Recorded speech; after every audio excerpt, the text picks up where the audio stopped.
Hey, welcome students and interested parties. We're going to get into another episode of 15 Minutes of College. Tonight, we're going to cover stress management. So, let's start with what stress actually is. Because, we use this term stress. We think we have an idea about what stress actually is. We hear this term a lot. It feels like we know what stress is based on our response to stressful situations. But what is stress actually? It's an adaptive response to primarily external situations. So we have this hard code that's been wired into our system, into our brain, into our nervous system.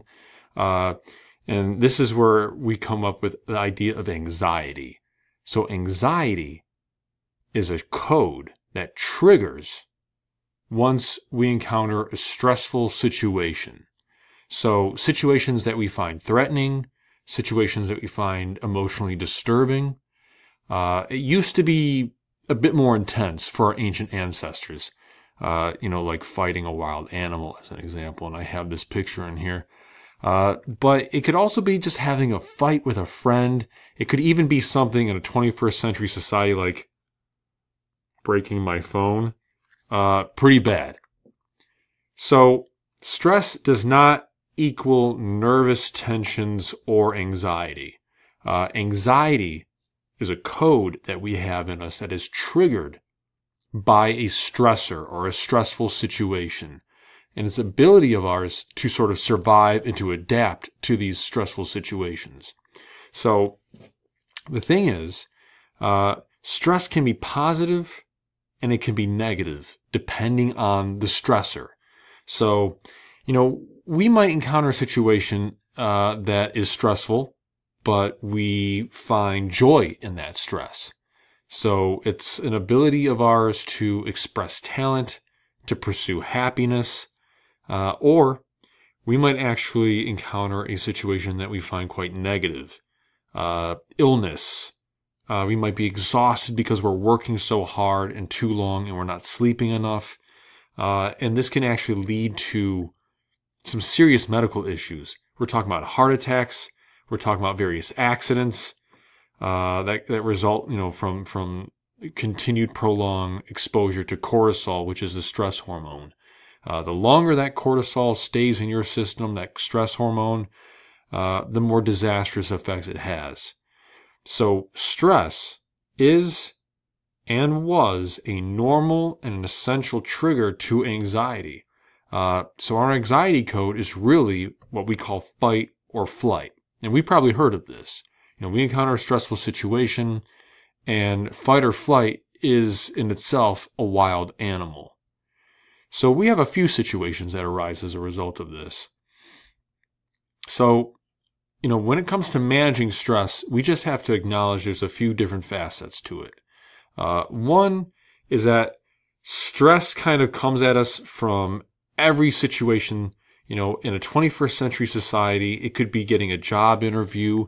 It could be that test that I'm studying for a class. But we have to realize that this is normal. We react to these stressors because it is our system's way of survival. So here we kind of see this representation.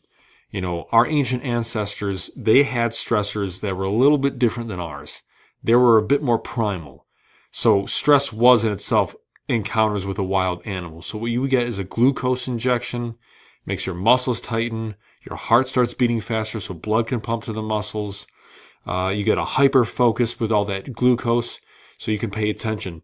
So you can fight that wild animal, or you could run away and you can flee, right? But here we are, it's 2018. We're not usually encountering wild animals out in the wilderness. We have very different stressors, right? Where did I leave my homework? It's due today, and of course I left it on the kitchen counter. I didn't study enough for this test. And now here it is, 8 a.m., first hour. I got to take that geometry test. And you start to react to this. So when you could fight or when you could run away, basically exercising, right? you're using your body. That cortisol disperses. That adrenaline gets used. That testosterone is being actualized. But when you break your phone, you can't run away from it and you can't fight your broken phone no matter how much you like. It's not going to help you.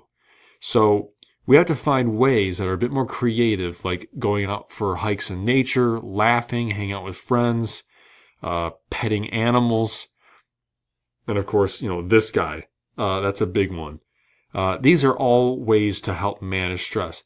But the important thing about stress is that we acknowledge you have to actually do something. So that's the important part about acknowledging stress and stress management.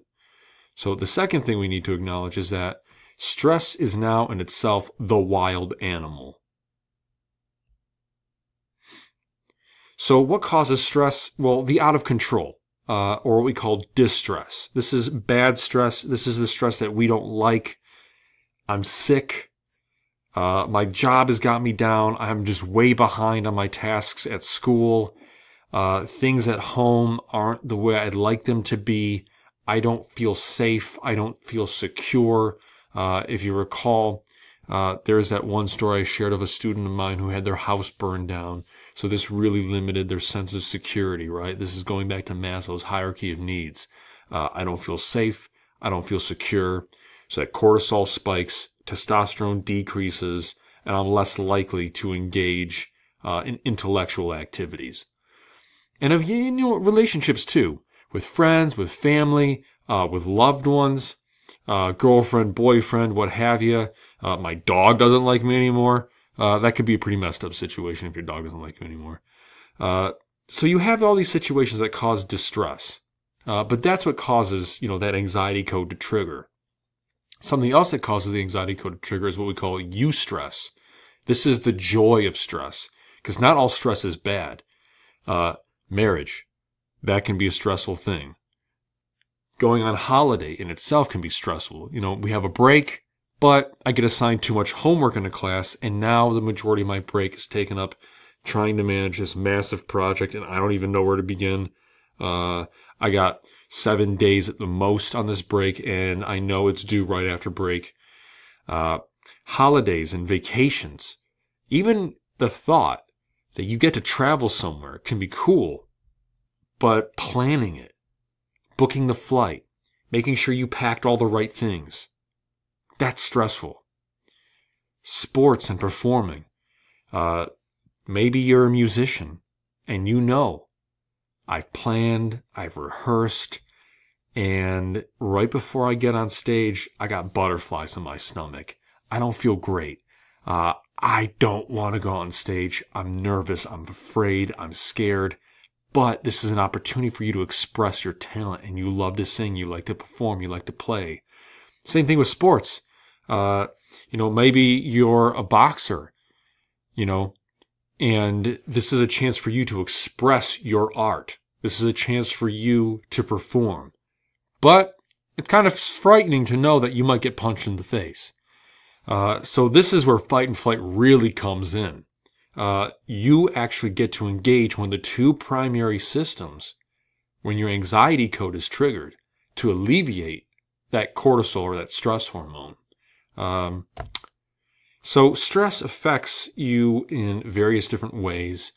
And you're going to note this from, Maslow's hierarchy of needs, and as we're going to see later on from research by individuals like Dr. Jane McGonigal and her TED Talk, The Game That Will Add 10 Years to Your Life. You have different aspects that are going to be affected by stress. So your body, your mind, you're affected behaviorally and emotionally.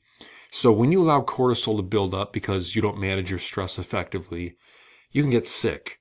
Your muscles tighten, you get headaches, you don't recover as well, you experience fatigue, you're tired, you're irritable, you're short of breath, you're depressed, you lose confidence, and that's primarily because you don't have enough testosterone. You worry, you can't think straight, because as we know, when cortisol builds up and it stays in your system for too long, it actively starts to do, a few things. One, it starts to kill off brain cells. making you dumber. Like literally your brain cells start dying off because cortisol starts to shrink your brain. The other thing it does, it kills skin cells. So you look a lot older. And if you need any proof of this, look at a before and after picture of any president from the past 3, 4, 5, 6 terms. You're going to see a huge difference. George W. Bush, Barack Obama, they look very different from when they started versus when they ended. And you lose your appetite. You can't sleep. You become restless. You engage in more destructive behavior and activity because you can't think, feel, or operate the way you'd like to. So John Mason, back in 1985, came up with this idea called the CALM model. And he basically said, when you're experiencing distress and you don't know how to effectively manage it, here's a simple format to effectively manage that stress. First thing is the C in CALM, change. Ask yourself questions like, what can I actually do to change my situation? Things like, if I can get somebody else to take on this burden for me, will that help me out? Can I get someone else to do this work for me, to help me out with my work, to show me the way? But if you can't change your situation, and if nobody else can help you change your situation, then what you got to do is accept it. Resign yourself to the task, but change your mentality about it. This is where growth mindset comes in. Your attitude is going to dictate to a large degree your success in tackling this distressful situation. Avoiding overgeneralizations as well. Let's be specific. What is the nature of my issue really? And don't ask, what have I ought to have done after you had a negative experience and you encountered some negative consequences? Instead, what you should be asking, another growth mindset, what will I do? I did something, it didn't pan out, the consequences were bad, maybe it ruined my relationship with somebody, but what can I learn from this so I can move forward? Don't engage in the what ifs. Engage in the what should I do nows. So the next step is letting it go, right? If you can't change your situation, you accept it, and now it's time to let go. Leave some baggage behind. You got enough going on as it is, right?